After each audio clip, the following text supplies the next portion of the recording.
you know, the Xbox Ally X and Ally. Just okay. So here's the two models that the Xbox Ally is called.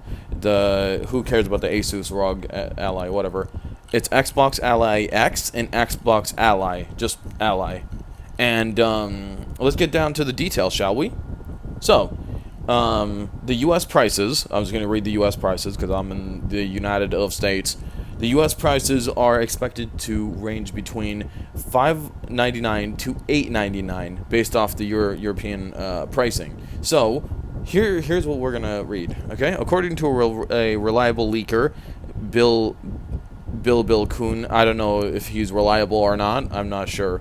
There's a lot of people on Xbox who are or are not. I don't know. And yes, I know this is Vertical. Please don't kill me. Or yeah, Vertical. Please don't kill me. So the Asus ROG Ally X pre-order date is August 20th, 2025. You'll be able to order the less powerful the Ally X, or I'm sorry, the Xbox Ally, just Ally. And the prices between the handhelds, right, will cost like what, £899 and then £599. So this is actually very interesting. If this is true, hold on, let's just read the specs here for a minute, and then I'll give you my thoughts. So Microsoft revealed that the Xbox Ally X and the Xbox Ally during the summer, whatever. Yeah, we know that. High-end version of the portable PCs promise to deliver immersive performance. Blah blah blah. Who cares?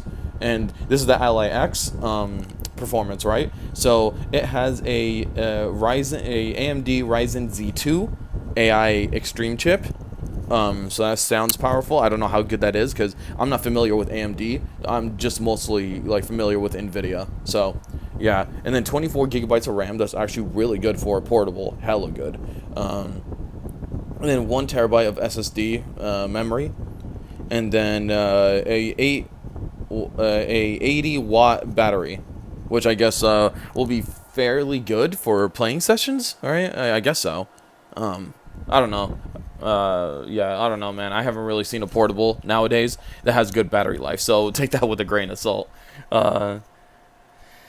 So while the ROG, this is the regular Xbox Ally, has the Ryzen Z2 A chip, so I guess that's a weaker version of the AI Extreme chip. And then 16 gigabytes of RAM. That's still more than the Switch 2. Way more. Yeah, you guys have no idea how much 16 versus 12 could do, right? Like, it could do a lot with these crappy developers that don't know how to optimize very well anymore. And then 512 gigabytes of SSD, still more than the Switch 2, by the way. And then 60 watt of battery. So, that's not very bad. I forgot how much the Switch 2's is. I think it's also 60. I'm not really sure. But take a look at the price again, right? Take a look at the price. It's $599. It's $599 US dollars, bro. $599 US dollars for the Ally, the regular Ally. Dude, I know that I said that I don't have any use for this because I have a Steam Deck, I have a Legion Go, and I have a dedicated PC. But holy shit, you can't deny the value here.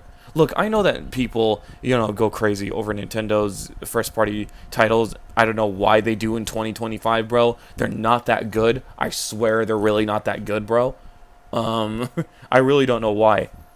But this portable will give you a lot more bang for your friggin' buck, man. If this is true, that it ends up being $599 US dollars for the weakest version that still shits all over the Switch, by the way, $100 more, and you could play your PC stuff. And even if you don't have any PC games, bro, you will save more in the long run. Are you insane?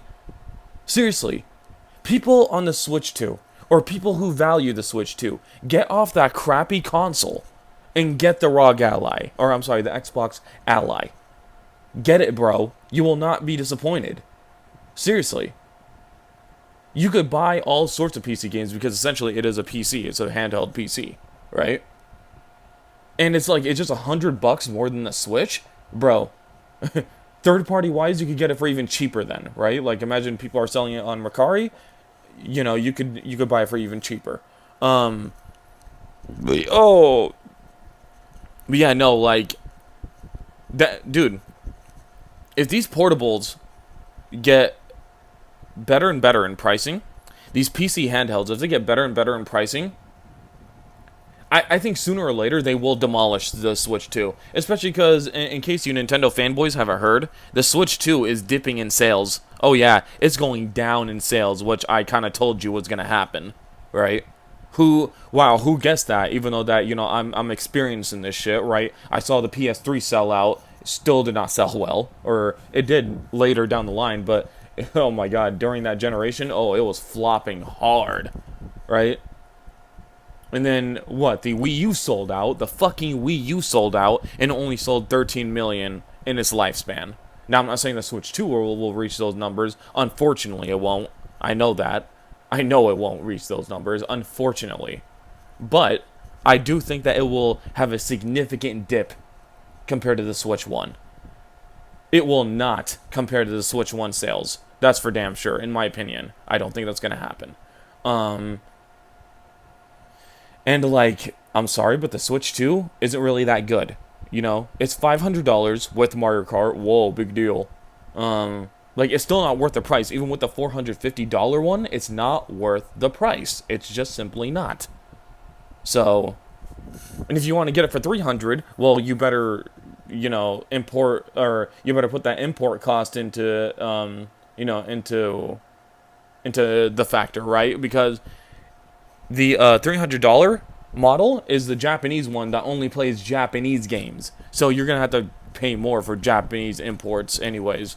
So it's not even worth it. Not to mention that the Xbox Ally, you could, if you already have a Steam library, you could already download it. You don't even need, to buy more games. But even if you do, even if you are completely new to PC, this is still better than the garbage that the Switch 2 offers you. It really does. What does the Switch 2 offer you? Wow, game keycards? Cool. And overly expensive third-party games that really, are not that appealing anymore? Because people have already played them on better systems. Yes, better systems. And they already play them in a more definitive way. So, And just because it's portable, which doesn't mean anything anymore, literally the Steam Deck beat you on that. Hell, the Switch 1 even beat the Switch 2 on that, obviously. I mean, look, man, I'm not trying to say that the Xbox Ally will destroy the Switch 2. Unfortunately, I don't think that the mainstream console audience is really ready to do that move yet. But if it plays its cards right, it could get some people who are potentially interested in the Switch 2 onto the onto the Xbox Ally. I did not really think that Xbox was going to kill it with the pricing here. I really thought that this Xbox Ally was going to be $800. $800 for the regular one, and then $1,000 for the Xbox, the Ally X model. And if this is true, again, I have to emphasize this. I don't know if this is true, but if it is, they could end up destroying Nintendo's potential audience for the Switch 2. They can, Oh, but Nintendo's first-party games, blah, blah, blah, blah. Keep in mind, that didn't save the Wii U, did it? That didn't save the Wii U. Listen here and listen well. The reason why the Wii U, right? The reason why the Switch was a success is because of what it was. It was not because of the games, otherwise those would have made the Wii U popular. Okay? The games definitely helped, but no. It was not the reason why the Switch sold well. The Switch sold well because it was a modern handheld that was able to play big games on the go. Plus, coming from the 3DS, it was a huge upgrade in terms of playability, right? The 3DS is still an overall better handheld, but the Switch could play games better, if that makes any sense, right? Yeah, so what I'm trying to say is that that the Switch 2 lost the appeal of that. The Switch 2 is not brand new. It is not brand new in concept. And in fact, it's just a shittier Steam Deck. That's all it is, and that's all it'll ever will be, I guess. They really dropped the ball in not making a modern dual-screen handheld. That's what they should have done. But they didn't. And they should have made that dual-screen handheld as powerful as the PS5. They didn't. They didn't do that. Otherwise, I would have been happy to become a game developer and put my games on it. I would have been happy to do so. Seriously. There's a lot of games I could think of that could use a dual screen. You know, not like, you know, force it like a lot of games on the Wii U tend to do. No. If I were to make a game, I would make that second screen more convenient. Not really, you know, like, oh, you have to use it, you know?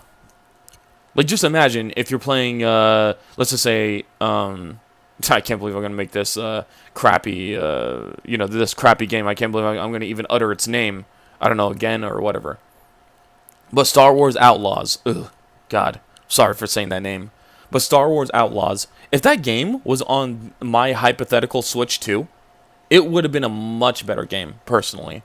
Like, imagine if you had the map on the screen, or you had, like, more inventory, you know, management down on the screen, you know, like, kind of like it being a portable Wii U.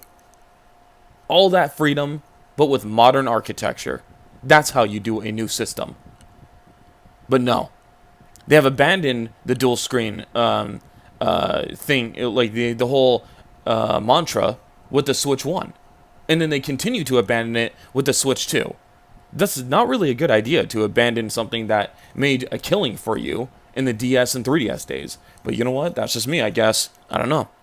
So please be sure to like, comment, subscribe. Do all the good stuff, guys. And Xbox Ally, you know, the $600 model, might destroy the Switch 2. Who knows?